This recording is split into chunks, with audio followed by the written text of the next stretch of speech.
So very much congratulations and so very proud of you. आज तो आप सुबह थैंक से बहुत बिजी हो गए। Yes ma'am. राइट, आपकी दिवाली जो है शुरू हो गई पहले ही। यस मैम, हैप्पी दिवाली हो गई है पहले से start. Happy. Correct correct correct. अभी आप यहीं पे हो, जोधपुरी हो? यस मैम, जोधपुर में ही हूँ, मैं अपने घर पे ही हूँ। हाँ, तो आज तो आप थोड़ा बिजी चल रहे होंगे, फिर कल जो है अपन कल एक दो दिन में गेट टुगेदर करते हैं, जो भी बच्चे ओके। हैं उन सबका एक साथ। Right, okay. आपकी जुडिशियल ट्रेनिंग में तो मिलोगे ही, उससे पहले भी मिलवा देते हैं। Yes sir.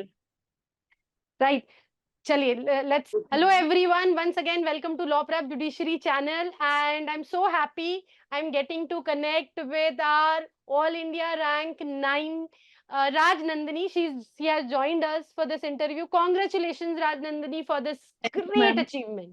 Thank you ma'am. तो बेटा, आपने व्हेन डिड यू डिसाइड कि आपको ना जुडिशरी में जाना है, लॉ में जाना है, फिर जुडिशरी में जाना है? How was the where was the journey, like what is the journey about it? Ma'am, मैंने पहले अपनी ग्रेजुएशन में बीटेक किया है। ओके। और मेरे फादर लॉयर है, मेरी सिस्टर लॉयर है, तो मुझे उनसे इंस्पिरेशन मिली लॉ करने की। और उसके बाद जब मैं लॉ कर रही थी तब फाइनल ईयर में मैंने डिसाइड किया कि मुझे आरजेएस बनना है। जैसे आपने लॉ कहाँ से किया? मैम, पाली से, बांगड़ लॉ कॉलेज पाली। ओके, और फिर उसके साथ साथ आपने डिसाइड किया, तो आपने साथ फाइनल ईयर के साथ ही तैयारी शुरू कर दी थी? यस मैम, फाइनल ईयर में मैंने स्टार्ट कर दिया था प्रिपरेशन। तो आपका जो पहला अटेम्प्ट की तैयारी थी बेटा, और अब जो था उसमें व्हाट इज द डिफरेंस? जैसे क्या डिफरेंस था, क्या आपको फील हुआ कि क्या चीजों का ध्यान रखना चाहिए? यस मैम, जब मैंने फर्स्ट अटेम्प्ट दिया था 2021 में, तब मेरा मेंस क्लियर नहीं हुआ था। तब मैंने अपनी मेंस की कॉपीज निकलवाई और उनको एनालाइज किया, तब मुझे पता चला कि मेरी आंसर राइटिंग इतनी इफेक्टिव नहीं है, तो मैंने उस पर वर्क किया मैम। और मेरे को लॉ में अच्छे मार्क्स मिले हैं इस बार। Okay, good good, very good. तो बेटा देखो, बहुत सारे लोगों का ये मानना होता है कि प्री की तैयारी और मेंस की और इंटरव्यू की सबकी अलग अलग करते हैं। तो हाउ यस डिड आप, क्या प्लान क्या रहता था आपका, शेड्यूल क्या रहता था कि इसकी तैयारी के लिए कैसे करना है? मैम, मैंने अलग से कोई प्रिपरेशन नहीं की। प्री की, फिर बाद में मेंस की, वो साथ में ही प्रिपरेशन चल रही थी मेरी। और 45 डेज मिले थे मैम हमको मेंस की प्रिपरेशन के लिए। बहुत लिमिटेड टाइम था। फिर भी मैम, पहले से जो पढ़ रखा था मैंने, 2021 का जो दिया था, उसके बाद मैंने कंटिन्यूअस किया था। अभी मैं जेएलओ भी हूँ मैम। तो हमें ओके। ब्रेक तो हमें मिला ही नहीं था। हम कंटिन्यूसली करेक्ट। पढ़ते ही जा रहे थे, तो वो ओके। ज्यादा चल रहा मैम मेरे नहीं, लिए। तो फिर आपके वो 45 डेज का क्या शेड्यूल रहता था, जो मेंस से पहले का, प्री से पहले का? जैसे प्री तो चलिए, आपने बैकग्राउंड अच्छा था, आपने अच्छी तैयारी कर रखी थी प्री की पहले के एग्जाम्स के लिए, लेकिन मेंस के लिए आपका शेड्यूल दिन भर का क्या रहता था तैयारी के लिए? मैम, मैंने ऑफ ले लिया था अपने ऑफिस से, जेएलओ के ऑफिस से। और फिर मैं सुबह से मैम 7 बजे मैं लाइब्रेरी पहुंच जाती थी। मैंने अपनी सारी स्टडी लाइब्रेरी में ही की है। तो सुबह पहुंच जाती थी, फिर वो लंच और डिनर का ब्रेक रहता था। बाकी सब मैं अपने फ्रेंड्स के साथ मैंने प्रिपरेशन की थी, तो उनका भी काफी सपोर्ट रहा है मेरा। राइट, तो आप उसमें डिवाइड करते थे, जैसे बच्चों का बहुत रहता है ना कि माइनर सब्जेक्ट्स, मेजर सब्जेक्ट्स, या उस पे टाइम डिवीजन, कौन से सब्जेक्ट पे ज्यादा ध्यान देना, इतनी प्लानिंग आपने भी करी थी कि कौन से सब्जेक्ट्स को पहले ज्यादा प्रेफरेंस दो, कौन से को नहीं दो?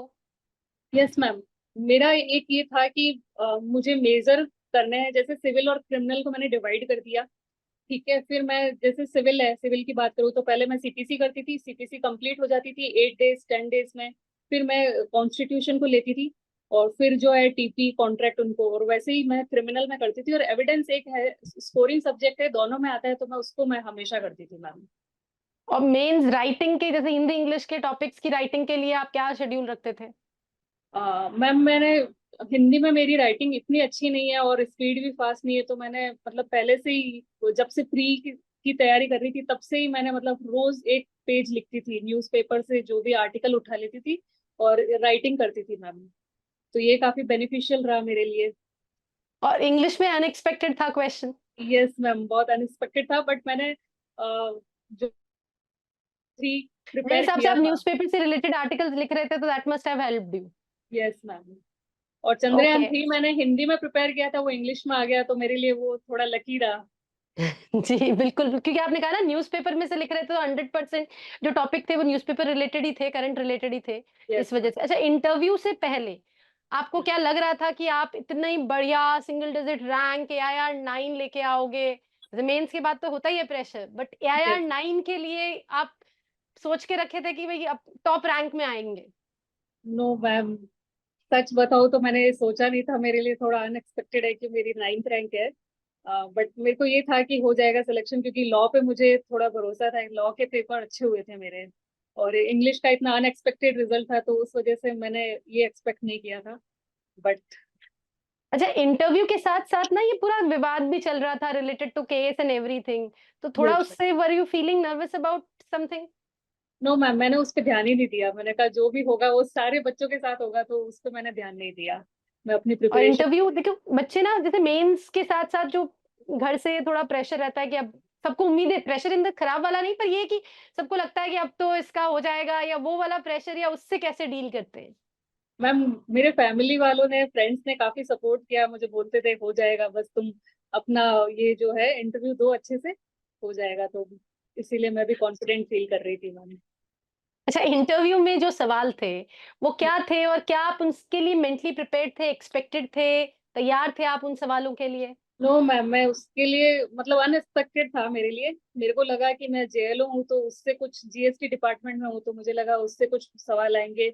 और मैंने एलएलएम भी किया है क्रिमिनल लॉज में, तो मेरे को लग रहा था कि मेरा क्रिमिनल पे चलेगा, बट मेरा पूरा इंटरव्यू सिविल पे चला था मैम। ओके, तो सिविल के इंटरव्यू में क्या सवाल से आप सिविल पे मुड़ गए? मैम, स्टार्ट ही वहीं से हुआ।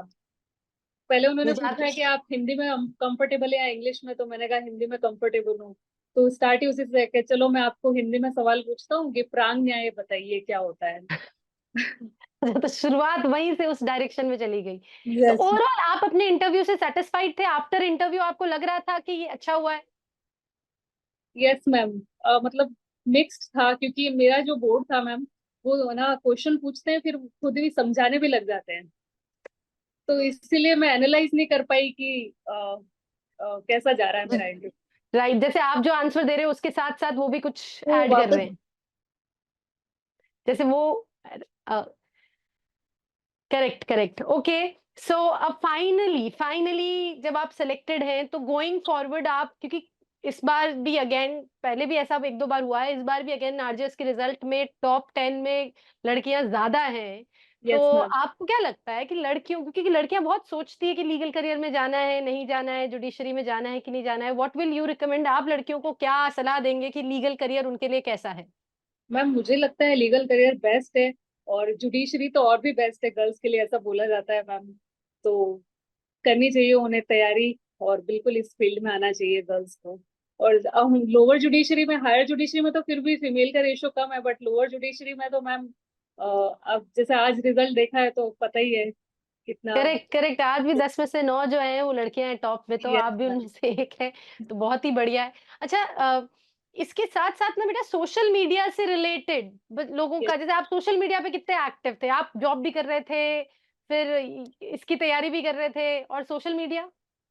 मैम, सोशल मीडिया पे मैं कम ही एक्टिव रही थी ड्यूरिंग प्रिपरेशन। ओके। यस आपकी मैम। प्रिपरेशन का टाइम ड्यूरेशन कितना होगा? स्टार्टिंग से लेके आप बीच में रुके कहीं पे भी नहीं, ब्रेक नहीं लिया आपने तैयारी में कहीं पे भी? यस मैम, मैंने 2019 से स्टार्ट किया था। उसके बाद में 2022 में मेंस का रिजल्ट आया था। उसके बाद में थोड़ा सा गैप आ गया था मैम, वो डिमोरलाइज हो जाते हैं।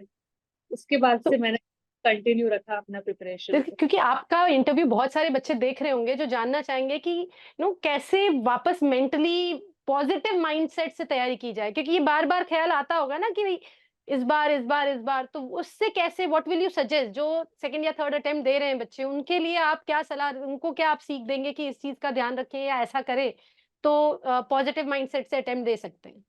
मैम, मैं ये कहना चाहूंगी कि जब मेरा मेंस क्लियर नहीं हुआ था, तो मैं भी डीमोरलाइज हुई थी, बट मैंने अपने आप को प्रिपेयर किया वापस कि मुझे ये ही करना है, मेरा ये ही गोल है। और फिर मैंने इतनी अच्छी तैयारी की मैम कि आज रिजल्ट सामने है अपने। Right, right. Thank you so much, Rajnandini.